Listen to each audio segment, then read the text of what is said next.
ഇങ്ങനെയും സ്നേഹിക്കാൻ പറ്റുമോ? അത്ഭുതത്തോടെ നമ്മളൊക്കെ ചോദിക്കും.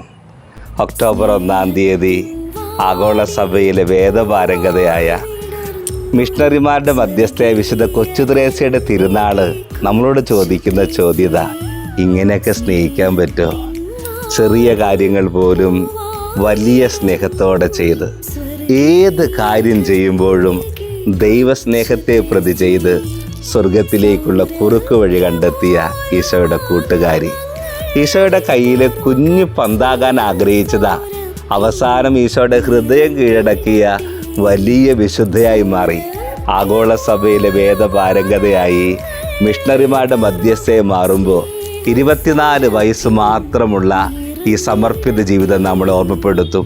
നീ എത്ര ജീവിത സാഹചര്യങ്ങളിൽ എവിടെ ആയിക്കൊള്ളട്ടെ, എവിടെയായിരുന്നാലും ചെയ്യുന്ന കാര്യം വലുതോ ചെറുതോ എന്നല്ല, ആ കാര്യങ്ങൾക്ക് ഒരു ഹൃദയപൂർവ്വമുള്ള സ്നേഹമുണ്ടോ, ദൈവസ്നേഹത്തിൻ്റെ നിറവുണ്ടോ, ദൈവം നിന്നെ സ്വന്തമാക്കും, നിന്നെ ദൈവം സ്വന്തമാക്കും. ദൈവത്തിൻ്റെ സ്വന്തമാകാൻ വിശുദ്ധ കൊച്ചുത്രേസ്യയെ പോലെ ഈശോ സ്വർഗത്തിൽ നിന്ന് റോസാപുഷ്പങ്ങൾ വർഷിക്കാൻ കൃപയുള്ള കൊച്ചു വിശുദ്ധയുടെ വലിയ മാധ്യസ്ഥം തേടാം.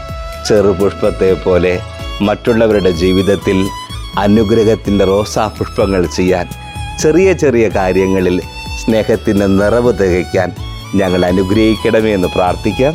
ദൈവം സമൃദ്ധമായി നമ്മളെ കൊച്ചുത്രേസ്യ പുണ്യവതിയിലൂടെ അനുഗ്രഹിക്കട്ടെ.